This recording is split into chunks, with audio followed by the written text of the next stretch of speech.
लालची कौवा। बहुत समय पहले की बात है। एक राजा था। उसका रसोइया रामधन पक्षियों से बहुत प्रेम करता था, किंतु लालची और चोरी करने वाले पक्षियों को कठोर दंड देता था। रामधन ने अपने रसोइये के बाहर एक टोकरी लटका दी और उसमें अनाज के कुछ दाने डाल दिए। आसपास के रहने वाले कबूतर जैसे पक्षी आते और दाने खाकर चले जाते। एक बार एक कबूतर आया। उसे टोकरी बहुत अच्छी लगी। टोकरी में कुछ दाने भी थे। कबूतर ने दाने खाए और टोकरी में रहने लगा। कबूतर लालची नहीं था। वह प्रतिदिन सूर्योदय के साथ ही उठता, दाना चुगने के लिए जंगल चला जाता था। धीरे धीरे एक वर्ष हो गया। कबूतर नियमित रूप से सूर्योदय के साथ उठता, जंगल जाता, दाने चुगता और अंधेरा होने के पहले वापस आ जाता। कबूतर के दिन बड़े आराम से बीत रहे थे। एक दिन कहीं से एक कौवा आ गया। कबूतर से मीठी मीठी बातें करने लगा। कुछ देर बाद कौवा बोला, कबूतर भाई, तुम मेरे मित्र बन गए। मेरे पास कोई घर नहीं है, तुम मुझे अपने साथ रख लो। कबूतर बहुत सीधा था। उसने कोए को अपने साथ रहने की अनुमति दे दी, किंतु उसने कोए को यह भी बता दिया कि रसोई घर के भीतर मत जाना और किसी चीज को चोरी मत करना। कोए ने कबूतर की बात मान ली और उसके साथ रहने लगा। कौवा बड़ा खुश हुआ। उसे आराम से टोकरी में रहने लगा। धीरे धीरे कुछ दिन बीत गए। कोए को रसोई घर से हमेशा तरह तरह के खाने की सुगंध आती रहती थी।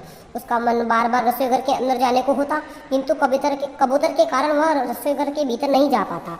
एक दिन हमेशा की तरह दोनों मित्र सूर्योदय के साथ उठे। कबूतर तो दाना चुगने के लिए जंगल की ओर उड़ गया, किंतु कोए ने बीमारी का बहाना बनाया और अपनी टोकरी में पड़ा रहा। दोपहर हो चुकी थी। एक दिन पहले राजा ने कुछ मछलियों का शिकार किया था। उसका रसोइया उन्हीं मछलियों को मसालों के साथ तल रहा था। कौवा सब देख रहा था। रसोइये ने मछलियाँ बनाने के लिए उन्हें एक बर्तन में ढक कर रखा और किसी काम से कुछ देर के लिए बाहर चला गया। कोए को बहुत जोर से भूख लगी थी। उसने सवेरे से कुछ नहीं खाया था। मछलियों की सुगंध ने उसकी भूख बढ़ा दी। कौवा अपने आप को रोक नहीं पाया। रसोइया था नहीं, अतः कौवा रसोई घर के भीतर आ गया। उसने एक मछली अपनी चोंच में दबाई और टोकरी की ओर उड़ चला। इसी समय उसके पंख से एक बर्तन टकराए। बर्तन जमीन पर गिरने से तेज आवाज हुई। रसोइये ने आवाज सुनी तो भागता हुआ रसोई घर में आया। उसने देखा कि कौवा चोंच में मछली दबाए भागने का प्रयास कर रहा है। रसोइये को बड़ा क्रोध आया। उसने रसोई घर का दरवाजा बंद किया और कोए को पकड़कर उसकी गर्दन मरोड़ दी। इसके बाद मरे हुए कोए को उसने रसोई घर के बाहर फेंक दिया। कोए की चोंच में अभी भी मछली दबी हुई थी। शाम को कबूतर वापस आया। उसने कोए को देखा तो सब समझ गया।